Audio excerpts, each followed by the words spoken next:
বন্ধুরা, পবিত্র শিবের মাস শ্রাবণ মাস। দেখতেই পাচ্ছ আমার বাগানে বাবা মহাদেব আর এই যে বেলপাতার গাছটি রয়েছে।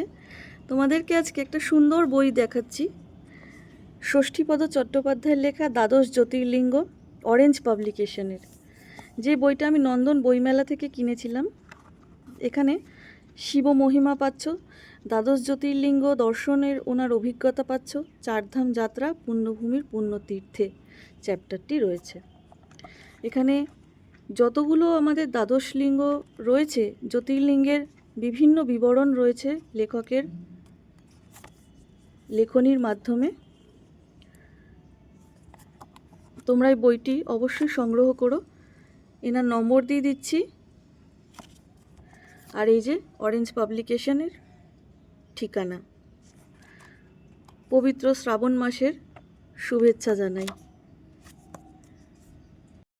আরও একটি বই দেখাই তোমাদের, কেদারনাথ, মিত্র ঘোষ পাবলিকেশনের রচিত কেদারনাথ বইটি, যেখানে প্রথমেই তোমরা দেখতে পাচ্ছ কেদারনাথ ধ্বংস হয় না, সে থাকে আমাদের মনের গভীরে, সে থাকে আমাদের প্রাণের আসনে।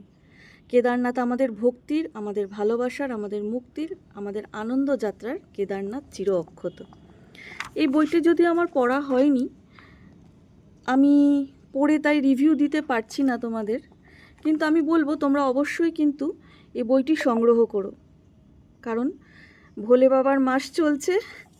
যদি তোমরা যাত্রা করতেও চাও, এখানে সেই মূল বিবরণগুলো কিন্তু তোমরা পেয়ে যাবে।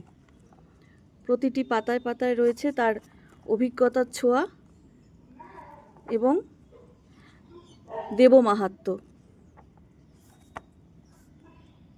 বাবা মহাদেবকে নিয়ে বলছি, সেখানে মা দুর্গা না থাকলে হয়? 51 পীঠ বইটি সংগ্রহ করবে অবশ্যই, হিমাংশু চট্টোপাধ্যায়ের লেখা। এই বইটি দেখেই কিন্তু আমি ফুল্লরা মায়ের মন্দিরের কথা জানতে পেরেছিলাম, সেখানে আমি ভিজিটও করেছি। তোমরা দেখো, এখানে রয়েছে মায়ের সব কটি ক্ষেত্রের বিবরণ, কোথায় রয়েছে সেই লোকেশন, সব কিছু তোমরা এই বইটি থেকে জানতে পারবে। এই বইটির পাবলিকেশন হচ্ছে দ্বীপ প্রকাশন।